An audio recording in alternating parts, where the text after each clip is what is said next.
So, quite recently, Susan Hendricks finally made her own YouTube channel. And over the past couple of weeks, she's been adding old interviews that she's done at various times. One of those interviews that she uploaded was an interview that she did at CrimeCon from, I believe, about 5 years ago with Becky Patty. Now, as most of you know, I've followed the Delphi case from day one, been very emotionally invested in that case, and when Becky Patty talks, I listen because I think she is a very well-spoken, very intelligent person, and I think she was such a fantastic advocate for those two beautiful girls. So, I was watching this Susan Hendricks interview, and it just struck me the difference listening to Becky talking about the day that the girls went missing. And it just struck me listening to her description of them searching for the girls and what they did when they realised the girls were missing, as opposed to Jen's reaction when Maddie went missing. So for this video, I'm actually going to do a bit of a comparison. I want to play parts of the interview from Susan Hendricks' interview with Becky Patty, and then of course I've got clips of Jen.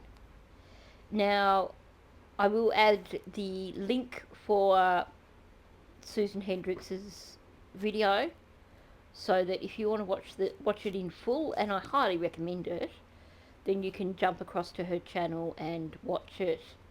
And of course, since it is a new channel, if you like what you see, send over some love. Go and click on her subscribe button and boost her channel, because I mean, she's going to take off. It's going to be a fantastic channel to follow, and we just need to help her get that initial boost to get it going.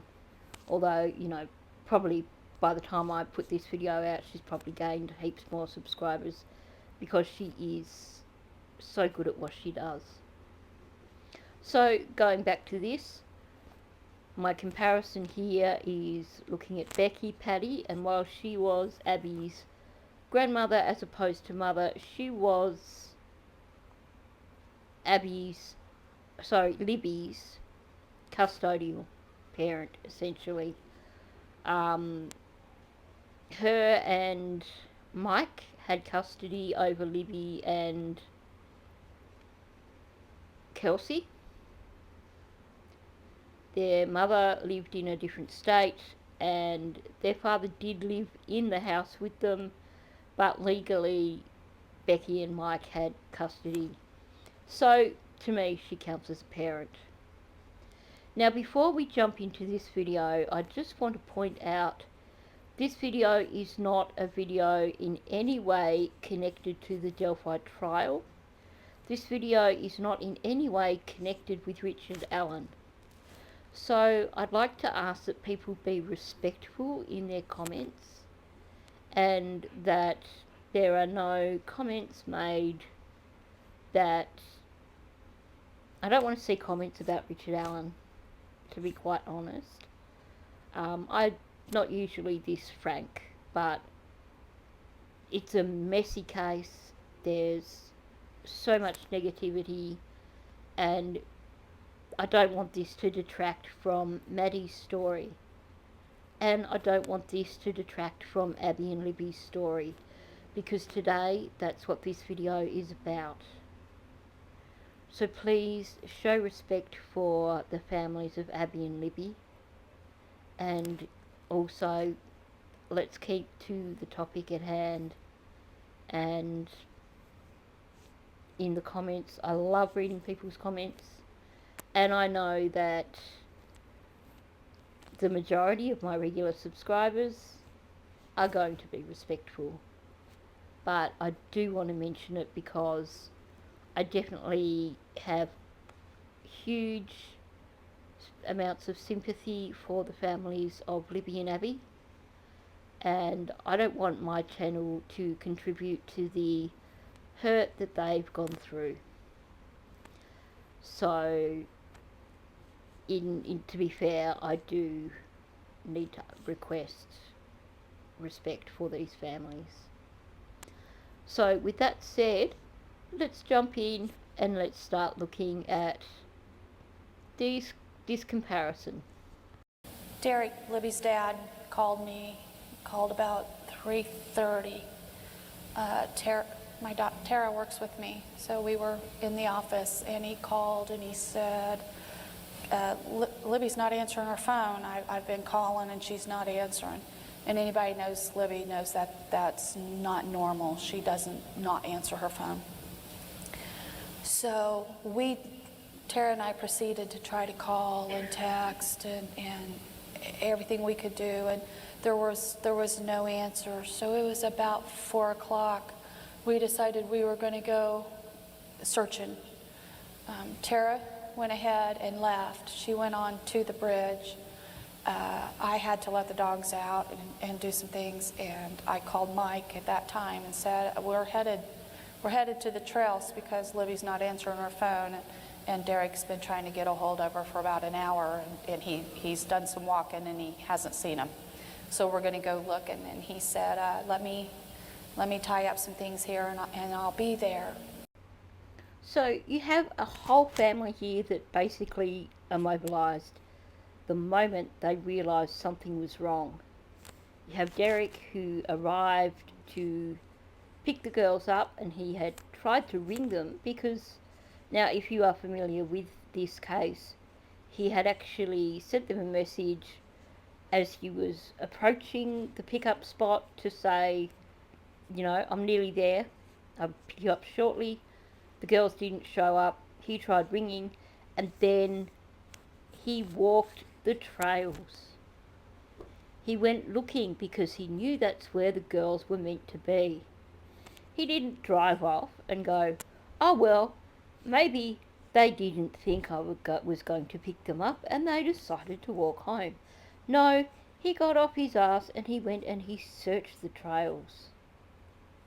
And while he was doing that, he rang his mother. He rang Becky and said, the girls aren't answering, or Libby's not answering my phone call. So he straight away, not only did he straight away go searching, but he also called in the cavalry, basically. He rang his mother straight away and said, I need help, I can't find the girls. What was her response? Same again. Her and Tara, Tara is also her daughter, so Derek and Tara are both Becky's children, adult children obviously. Her and Tara both organised themselves to go and help search. Essentially, this family just dropped everything and went to go searching in the last known location for the girls. And you have Becky saying, we called, we texted, we did everything we could do. So they were not leaving any stone unturned.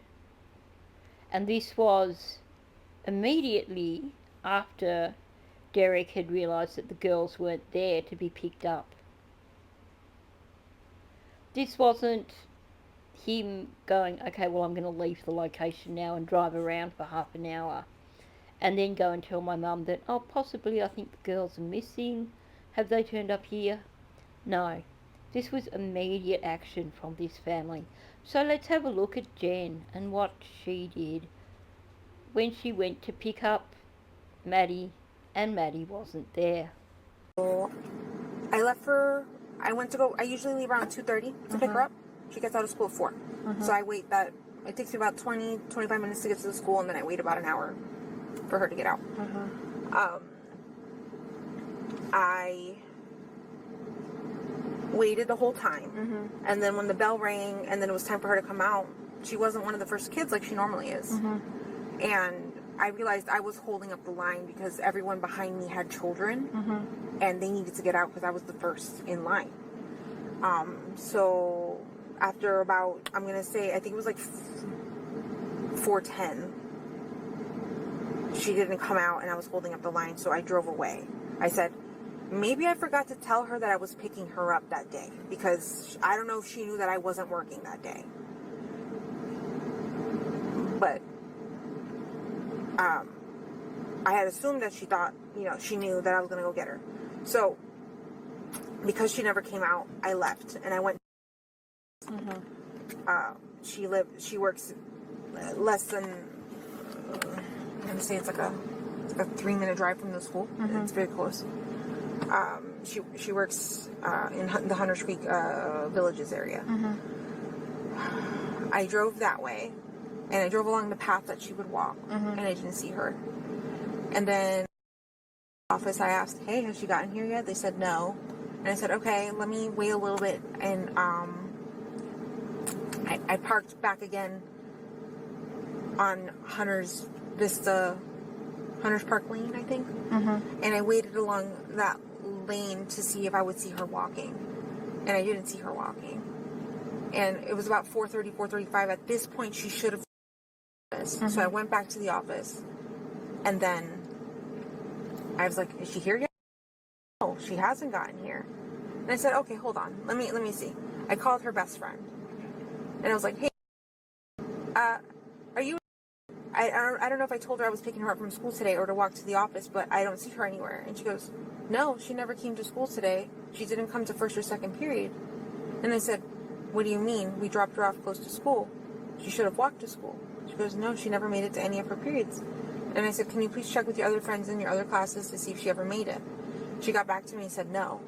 At this point, I started to panic because I realized something was wrong.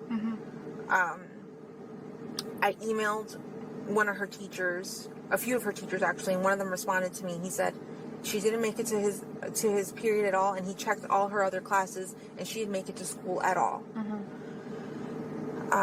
That's when I knew something was truly wrong. So we know this just about off by heart, but as opposed to Derek, who immediately parked his car and went looking for the girls, what did Jen do with her own daughter? She didn't even ask the school. She didn't even park her car and go and ask the school, where's my daughter? She didn't stop and ring any of Maddie's friends and say, is she with you? Why hasn't she come out yet? She didn't stop and ring her mother's office and say, can you keep an eye out for her? I'm going to wait here at the school because she's late getting out. No, she just automatically assumed that Maddie wasn't coming out from the school. And after waiting only 6 minutes, roughly, she left. Did she ring the last person that she knows saw Maddie? Stefan? Did she ring him and say, whereabouts did you drop Maddie off? No. Did she try and confirm with anyone where Maddie was last seen or where Maddie was last located? No. Did she involve her family? Eventually. She drives to Yolanda's office and Yolanda's like, well, no, she wouldn't be here yet, it's too early. Because it's only a 3-minute drive from the school to Yolanda's office, where it's about a 15-16-minute drive. So what does Jen do? According to her, she drove around a little bit between the office and the school, and then she just parked her car and sat there on the road on the off chance that Maddie might just happen to be walking in that direction.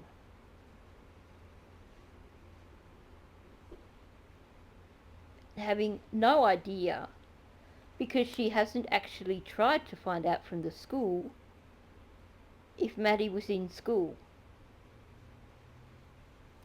She hasn't tried to find out if anyone can ping Maddie's laptop, because she didn't know that, obviously.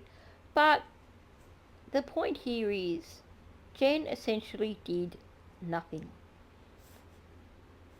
She sat in her car, not even at the school. She drove somewhere between the school and her mother's office, and she sat in her car for probably about half an hour before returning to her mother's office. At which point in time, her stepsister took charge and made that 911 call, not Jenn. Jenn hadn't called anyone at that point in time. This is 40 minutes after Maddie should have walked out the door at school. And Jenn has still pretty much done nothing. In 40 minutes of Derek discovering that the girls hadn't come to meet him at the spot where they were supposed to meet him, by that point in time, he had already called Becky and Tara. Tara was already on her way to the bridge. Becky was doing a few things at home, and her and Derek went out and did a search between the house and the trails just to be certain. Becky had already rung Mike, and the whole family was in action, searching for these girls. Becky was calling and texting, trying to do, in her words, everything she could do to try and locate the girls.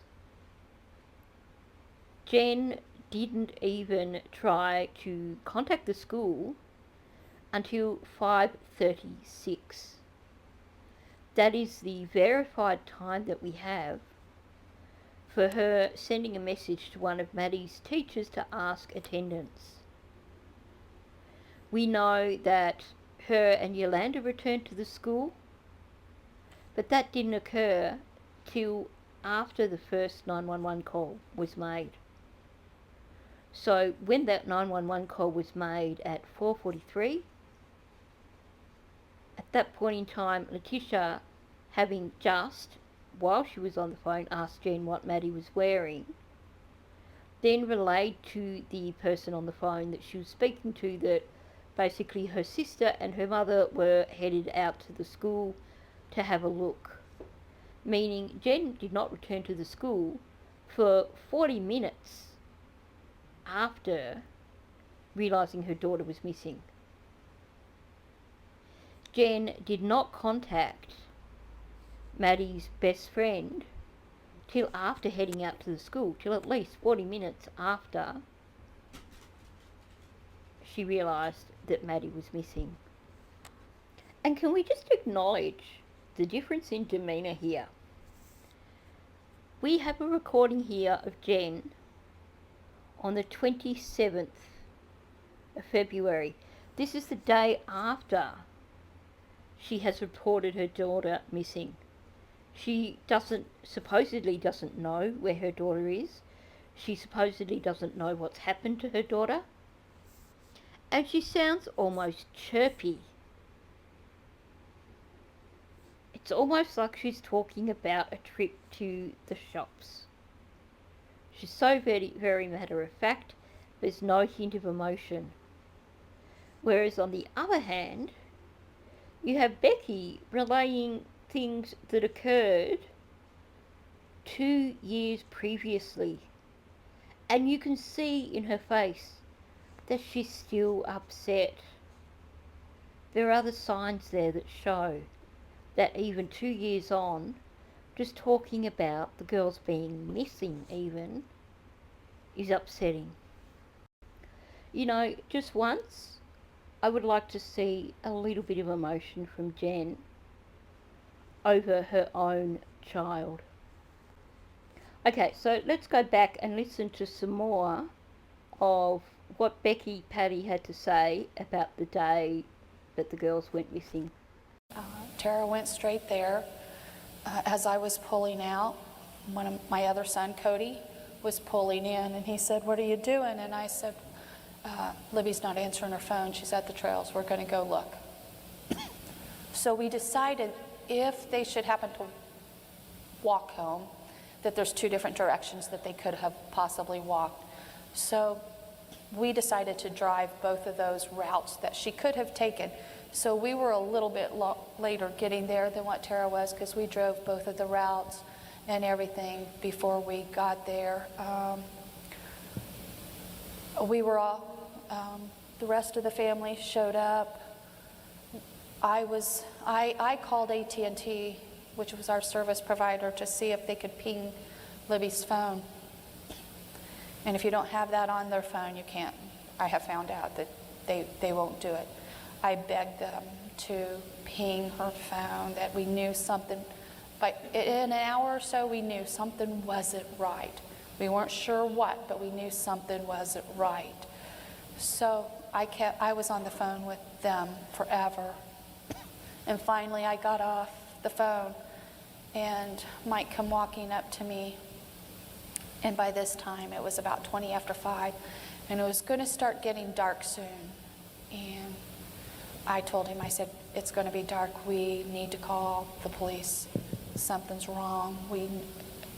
Libby's afraid of the dark, so I know she ain't going to be staying out. So we called the police.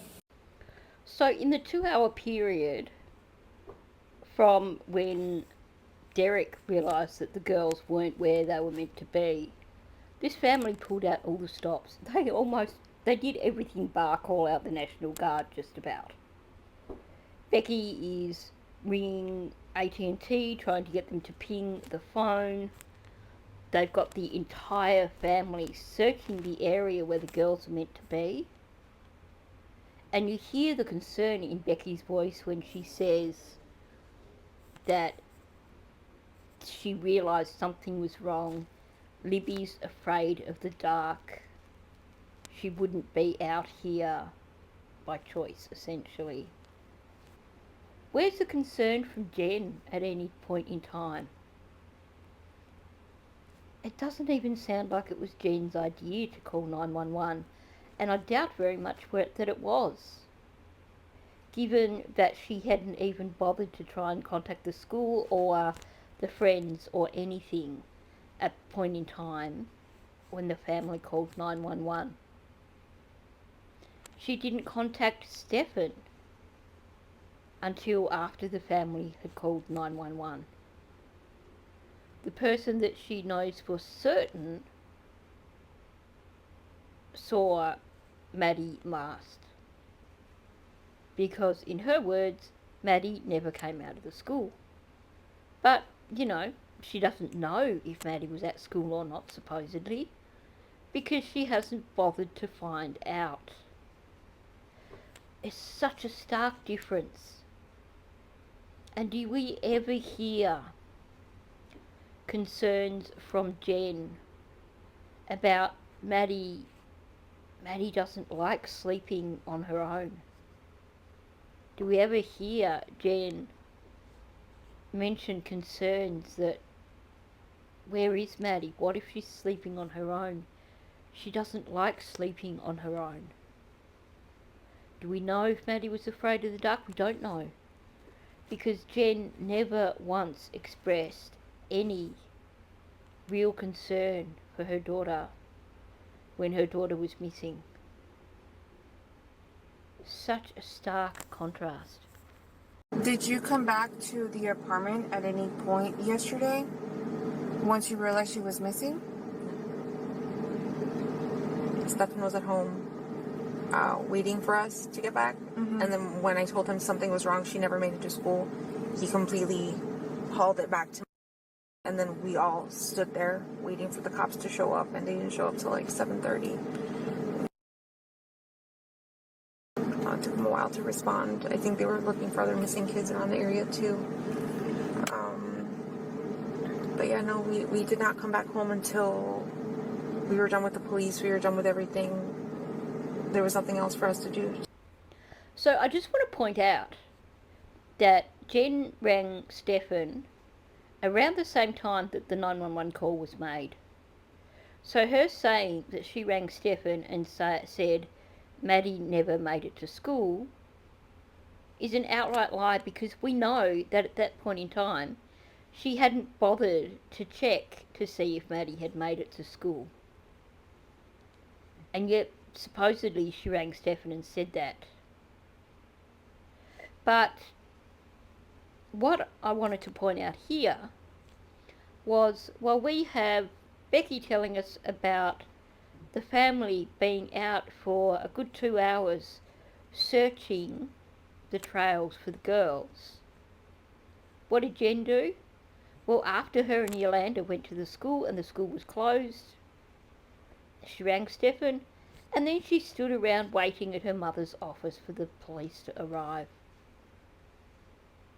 There was no real concern about searching for her daughter. We hear Becky within this saying, well, in case they had decided to walk to the house, we checked the route, the 2 different routes that they could have taken to walk from the trails to the house. So they even considered that possibility. But you don't hear Jen saying, well, you know, we went back and checked at the house to see if she'd gotten back. Instead, when the detective asks her, did you go back to the house at all? She says no. We just waited for the police, and then we had our interview with the police, and then there was nothing else we could do and we went home. Just keep that bit in mind, the fact that after they had finished doing their interviews, giving details with the police, that their notion was there was nothing else they could do, and so they went home. And I had been trying to get a hold of Anna. So we called the police, and I told Mike that I was going to go to Anna's house to try to get a hold of her because I couldn't get a hold of her on the phone. So I went to her house, and her grandfather told me that she was at work. And so I was driving over to work when she called me. They had us then at that time go up to the police station. But we posted on Facebook, has anybody seen Abby or Libby? Please call us. The typical things that people do when they've got a missing child. And it was amazing because that night when we did finally leave the police station, we drove out there and there were flashlights everywhere you went. The community, people came from all around, even on that night, to look for the girls. They had us go home at that time and pick up all devices, all electronic devices that Libby may have been on. They started searching devices at that point in time. And it was about midnight that they called me to the back room. And there was a group of them. I remember the room being full. And they said, we have to call the search off for the night. It's too dangerous out there in the dark to continue. We'll start again first daybreak when it gets light. And I knew the temperature had dropped. It dropped a lot. And the girls were just in t-shirts and a light jacket. And I asked him, I said, it's going to get down to freezing. Will the girls be able to survive the night? And they said they've got youth on their side. So this family went through all the protocols with the police in terms of going to the police station, reporting the girls missing, and then when they were finished, it was getting late, and it was dark, and yet they went back out to the trails. Becky says then they had us go and collect the girls, or collect Libby's digital devices to go through them. But in other interviews, we know that I think it was actually Becky and Kelsey went and got those devices. Mike stayed out searching. These are essentially the parents of Libby German. And they didn't just finish their interview and go, Okay, well, there's nothing else we can do. We're going to go home. No. They went back out to the trails, and then when they were asked, they went and collected the devices from their home for police and delivered them to police so they could go through them to see if they could find out anything, any clues to help them find the girls. And Becky talks about them having to call off the search at midnight and her concerns because it was so cold and she was worried about them surviving the night in 0 degrees or freezing temperatures. In Australia that would be 0 degrees, but obviously Fahrenheit it's something different. So again, we have all this concern from Becky over, are the girls going to be cold? How are they going to make it through the night? You know, they finish the interview and they go back out to the trails because their number one priority there is the girls. And they're not sitting at home at midnight when the search is called off. No. They're still there with police. They're still out and about. Because for them, sleep is a secondary thing. There was no desire to finish reporting with police and just head home and pretend that nothing was happening. So very different from Jen going, well, you know, we finished with police.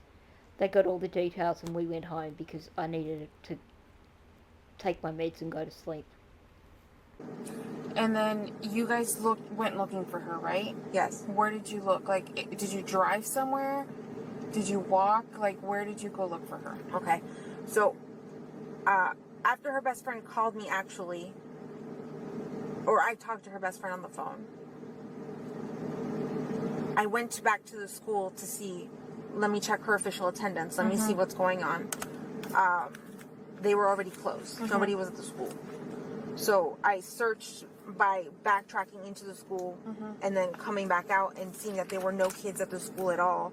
So then I drove office. Everything was driving. And then I think that response from her teacher at that point. But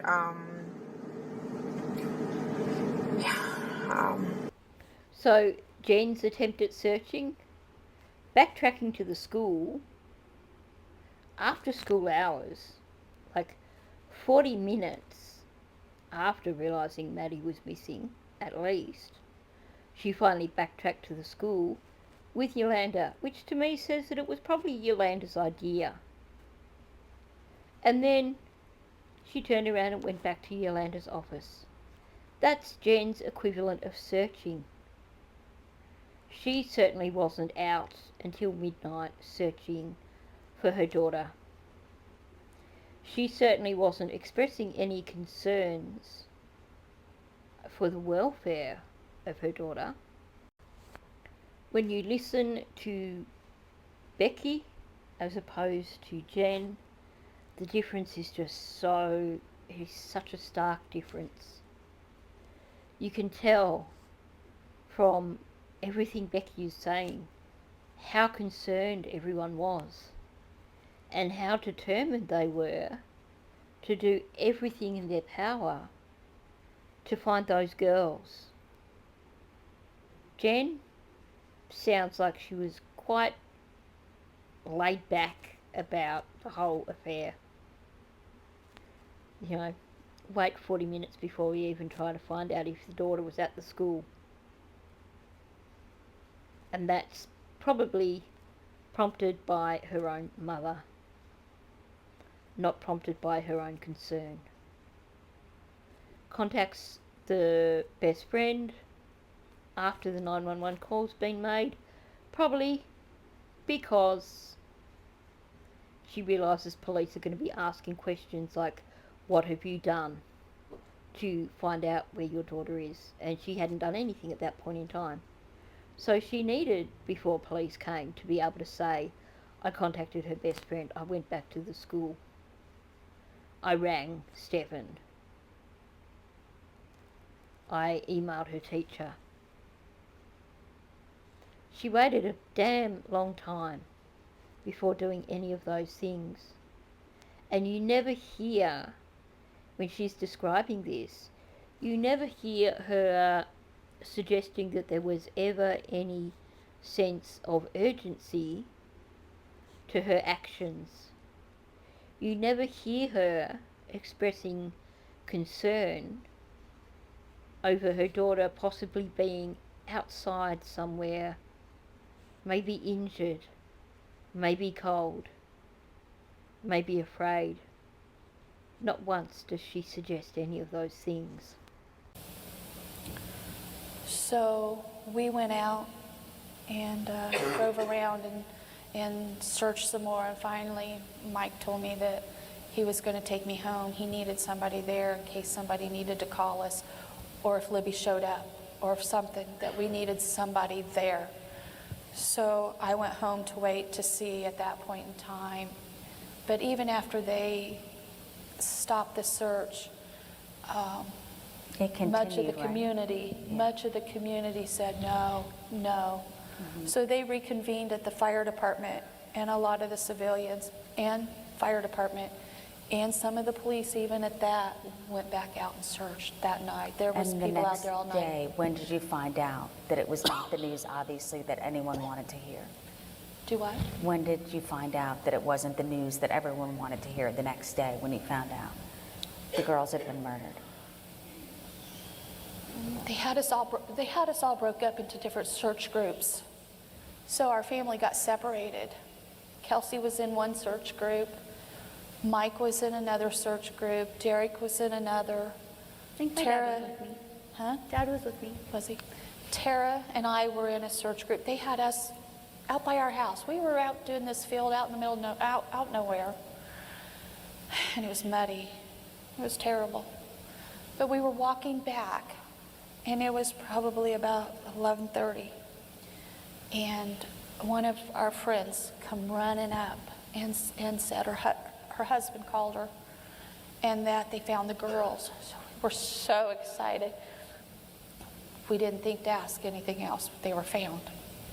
So we jumped in our cars, and we got there. We got to the trailhead, and I went running up, and I'm like, where are they? Where are they?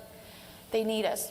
Libby needs me. And one of the firefighters was there, and he said, they haven't found him. And I said, oh, yeah, I got a call. They found him. And he said, no. And I remember looking over, and my sister was sitting. She was sitting on a cart, and she was crying. And I went running over there, and I said, they found him, they found him, they found him. And all she could do was sit there and cry, and she kept saying, I'm sorry, I'm sorry.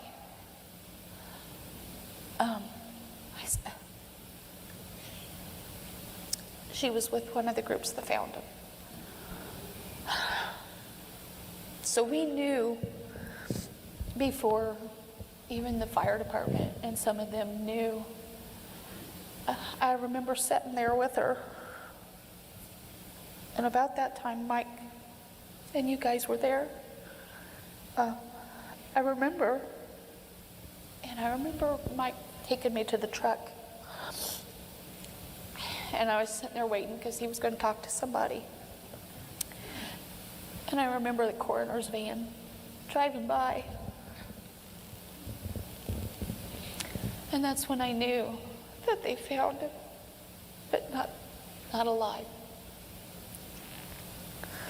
So it was shortly after that they called us up to the fire department. They called the whole family to the fire department to officially tell us that 2 bodies had been found, but they couldn't say it was the girls. We're in a small community. 2 girl bodies were found. Now, who do you think that is? So that's how we found out. That's what real emotion looks like. And that's 2 years after the fact. The only thing close to a smile that we see here from Becky is that wry smile over the irony of her feeling excited and jumping in her car and driving back to where the trails were, thinking that the girls were okay. That smile on her face that shows the pain of the irony of the situation. Not once does she laugh about any of this. And this is 2 years on. You see her at times struggling to get air because of how emotional she is. This is a traumatic experience, and even 2 years on, discussing it is just so hard for her. Discussing the realization that Libby wasn't coming home is so hard for her. And let's recognize that the following day, the entire family was out searching again, right up until the moment when they were told the girls were found. What did Jenn do the following day?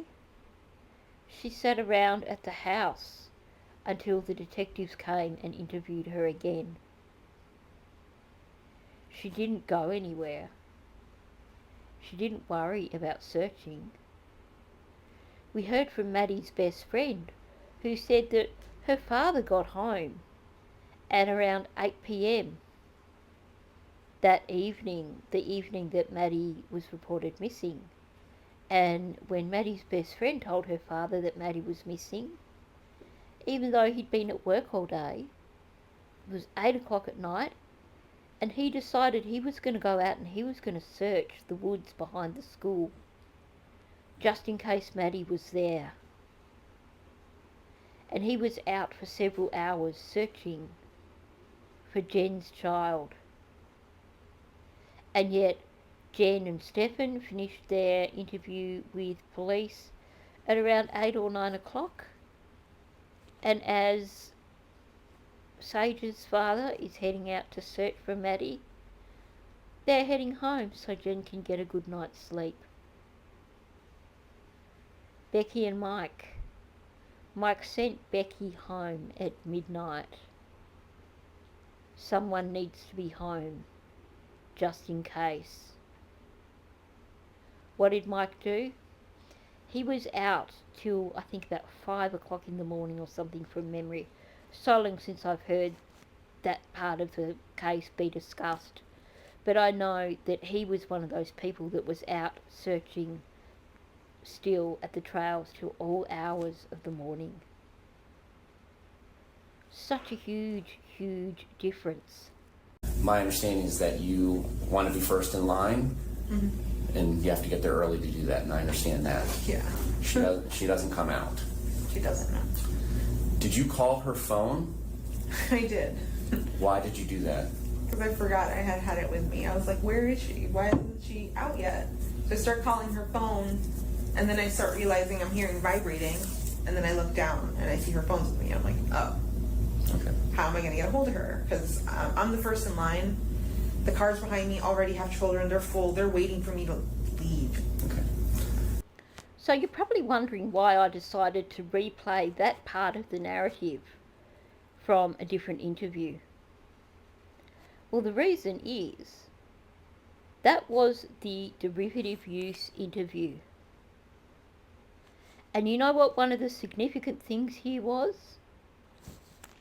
Jenn actually was quite amused when she was relaying the fact that she was waiting in the car line and she rang Maddie's phone and realised that she had it. And she found that quite amusing. This is 2 months after her daughter died. What she's describing here is that first, supposedly that first instance of realization that her daughter was missing and something was wrong. She should be reacting some way similar to what Becky was. She should be grasping for air, because this is the beginning of the nightmare. This is the moment when her whole world suddenly turned upside down. She should be struggling to get the words out. But no, not Jen. She finds it amusing that when she rang her daughter's phone, it rang while she was in the car, or it started vibrating in the car. That's amusing to her. There's no emotional trigger here whatsoever over the fact that this was that turning point, supposedly in her day. If we are to believe that Jen knew nothing, then up until that moment when she realised that her daughter hadn't come out of the school, it was just any other day. It was that moment when her world turned upside down and the nightmare began of trying to find her daughter. Or did it? Was it a nightmare for Jen? Because it really doesn't sound like she was overly distressed at all. We have Jenn Soto 2 months after her daughter has died, pretty much laughing about calling Maddie's phone and having it on her. We have Becky 2 years after her granddaughter has died, talking about the search efforts, talking about finding out that they'd found the girls and that it wasn't a good thing. And all we see is that wry smile that's not a real smile, it's an acknowledgement of irony. And we hear her struggling to keep talking.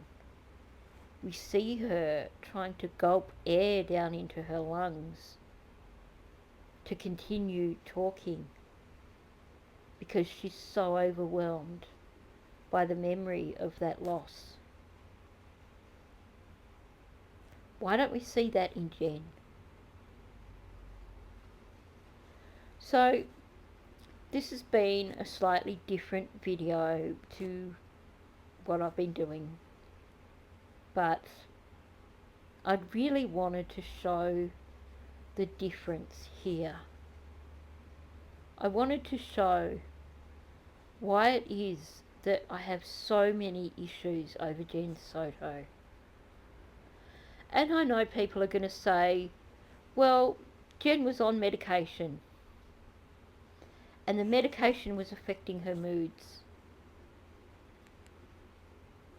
But I disagree. I think the medication may have been levelling her out somewhat, but in